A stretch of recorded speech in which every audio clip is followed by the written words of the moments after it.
빛을 따라서. 빛을 따라서 매주 화요일 이 시간에는 서대문교회 최종태 목사님께서 말씀 전하십니다.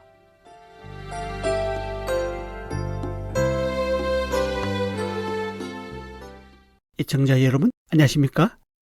지난 시간에요, 복 있는 사람에 대해 계속 상고해 보겠습니다. 이번 시간은 애통하는 자라는 주제로 은혜를 나누겠습니다. 우리는 재산이 늘어나고 건강이 회복되고 출세하면 복 받았다고 합니다. 정말 저도 이런 복을 받고 싶고 여러분도 이런 복을 받기를 진심으로 바랍니다. 그래서 저도 새해 복 많이 받으세요 라고 인사합니다. 그런데 성경에서 말하는 복은 개념이 완전히 다릅니다. 우리가 생각하는 복과 하나님이 생각하시는 복은 어떻게 다를까요? 마태복음 5장 1절에서 12절입니다.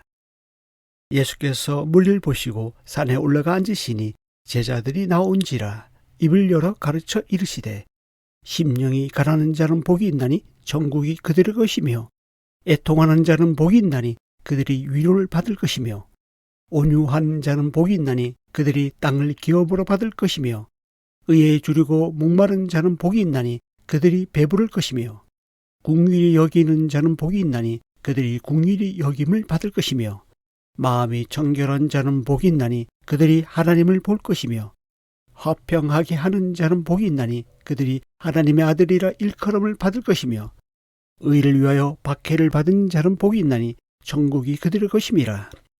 나로 말미암아 너희를 욕하고 박해하고 거짓으로 너희를 거슬려 모든 악한 말을 할 때에는 너희에게 복이 있나니 기뻐하고 즐거워하라. 하늘에서 너희 상이 큼이라. 너희 전에 있던 선지자들도 이같이 박해하였느니라. 이 말씀은 일명 예수님의 산상설교에서도 발복강례라고 합니다. 산상설교는 마태복음 5장에서 7장까지 이어지는데 예수님께서 산에서 말씀하신 여러 가지 교훈들로 이루어져 있습니다. 그리고 발복강례는 8가지 복에 대해 말씀하고 있습니다.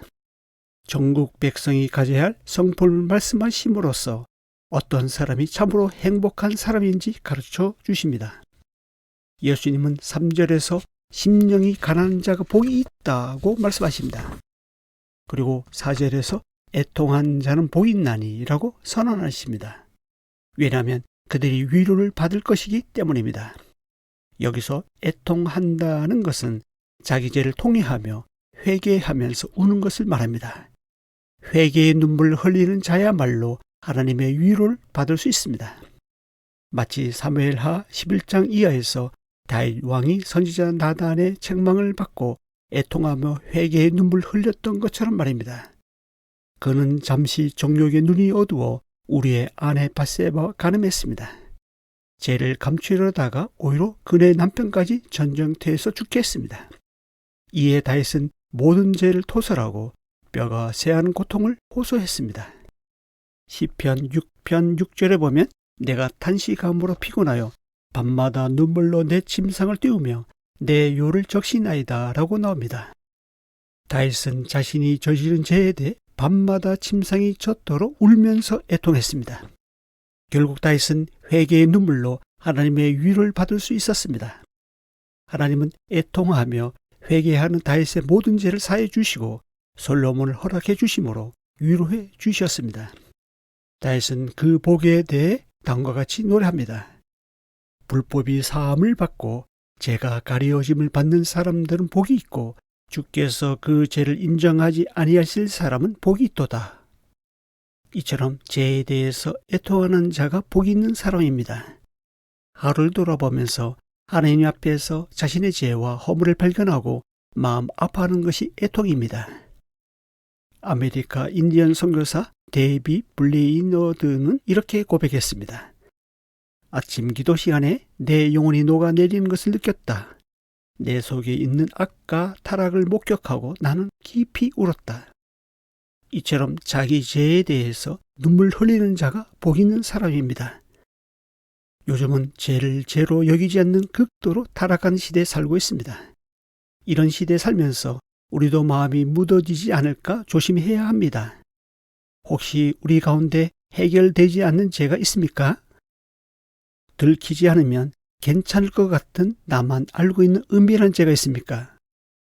그렇다면 다윗처럼 빛 가운데로 나와서 자신의 죄를 통회하고 하나님께 나와 회개하십시오. 하나님 앞에서 죄는 공소시효가 없습니다. 해가 바뀐다고 해서 특별 사면되는 것이 아닙니다. 죄는 이 땅에서 해결되지 않으면 반드시 죽어서 심판이 따릅니다. 또한 죄는 믿음의 경주자에게 있어서 무겁고 얼매기 쉬운 짐이 되어 끝까지 경주하지 못하게 합니다. 이를 벗어버려야 하나님의 위로를 받을 수 있습니다. 애통하는 자가 하나님의 위로를 받습니다. 우리가 믿고 섬기는 하나님은 자비와 위로의 하나님이십니다. 상하고 통해하는 심령으로 자신에게 나오는 자를 결코 멸시하지 않습니다. 하나님은 긍휼이 많으시기 때문에 상한 갈대를 꺾지 아니하며 꺼져가는 심지를 끄지 아니하십니다. 누가복음 18장 13절을 보면 가슴을 치며 회개하는 세리 비유가 나옵니다. 하나님이여 불쌍히 여기소서 나는 죄인이로소이다. 그는 자기 자랑에 도취되어 있는 바리새인과 달랐습니다. 멀리 서서 감히 눈을 들어 하늘 쳐다보지도 못하고 다만 가슴을 치며 회개의 기도를 드릴 뿐이었습니다. 하나님이여 불쌍히 여기소서 나는 죄인이로소이다. 결국 애통하며 하나님께 구한 세리는 의롭다함을 받고 집으로 돌아갔습니다. 하나님은 이처럼 자기 죄에 대해 애통하는 자의 죄를 사해 주십니다. 회개의 눈물 흘리는 자의 모든 눈물을 닦아 주십니다.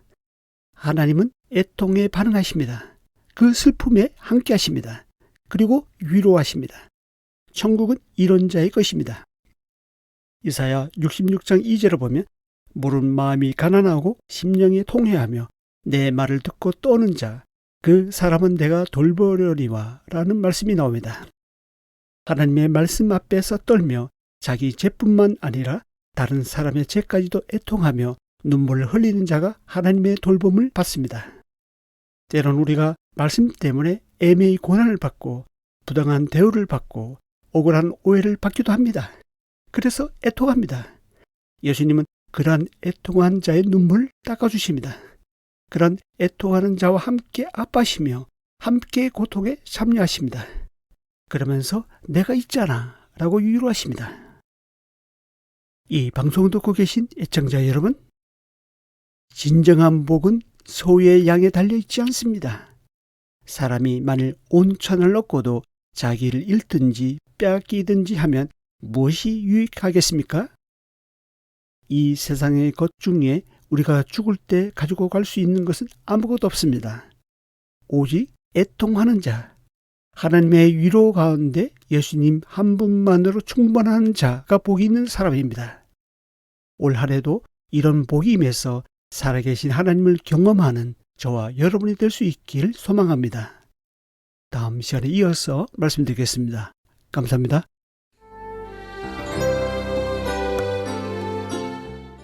빛을 따라서 지금까지 서대문교회 최종태 목사님께서 말씀 전하셨습니다. 오늘 말씀 들으시고 신앙생활에 도움받기 원하시는 분들 지역번호 02-3141-5853 3141국에 5853번 서대문교회로 전화하시기 바랍니다.